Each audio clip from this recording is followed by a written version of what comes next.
wasn't born. Started riding when I was a kid, probably about 7 or 8. My grandma took me to North Carolina. We were hiking and we stopped at this big barn and these guys took me for a ride and that was it. I was horse crazy after that.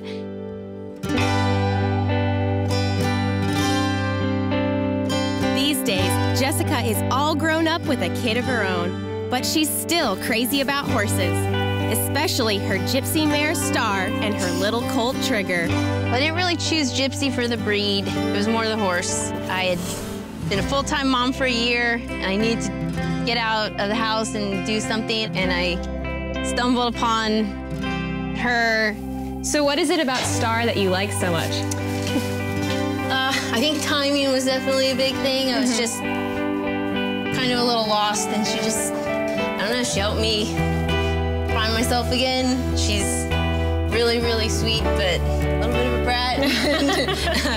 She's challenging and I don't know, it was really cool learning with her and teaching her everything. And she was totally green when I got her. She hadn't been trained at all. So it's neat to think that, you know, everything she knows was something that we figured out together. And it was just kind of cool that she just ended up being a gypsy. I love the breed now and I have a lot of friends that have gypsies that, you know, that I found through the gypsy community and stuff, but it's Star more than anything. She's kind of the horse version of me.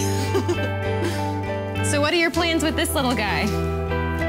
Well, the original intention was to sell him, you know, to help pay for her, but the longer he's here, the more I just want to keep him. I know, goodness, I want to take him home with me. I don't know, you might fit in your suitcase. He's still kind of small. Oh, we can figure something out.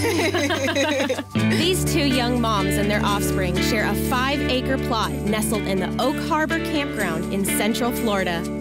That's our family business that we've had for over 30 years. My parents live on the property, my brother, my sister-in-law and their kid, and then my grandma and my cousin and me, so it's a whole family compound. I ended up moving back here to my family's property with my son, Elwood, and this whole property was nothing. We cleared it, kind of cleared the land, you know, got some secondhand stalls to try to save some money, set those up, and then had the building built around them. It's just 2 stalls, and I have a feed room and tack room, and we went with the metal building. Thought it would probably last longer and hold up with the, you know, some of the storms and everything here. For the stalls, I put them just with dirt bottoms, and then they poured concrete around it, and then I've got rubber mats, and then I just use shavings, pine shavings. I started posting a lot of pictures on Instagram of progress shots of the barn, and you know, when I got the stalls up, it was a big deal. So that part, and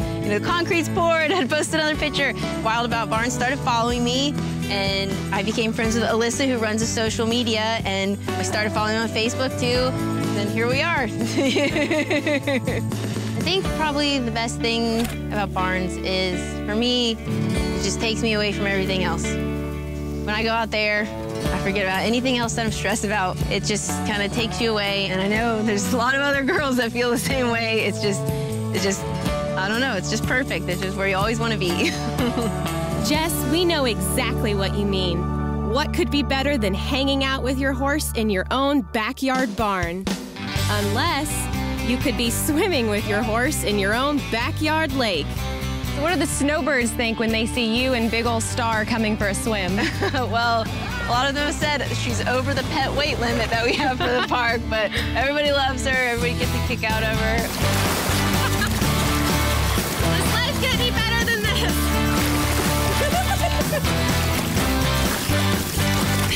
Oh my gosh, that was so much fun. That was my first time ever swimming with horses. I am such a gypsy fan. Everyone needs to try this at least once in your life.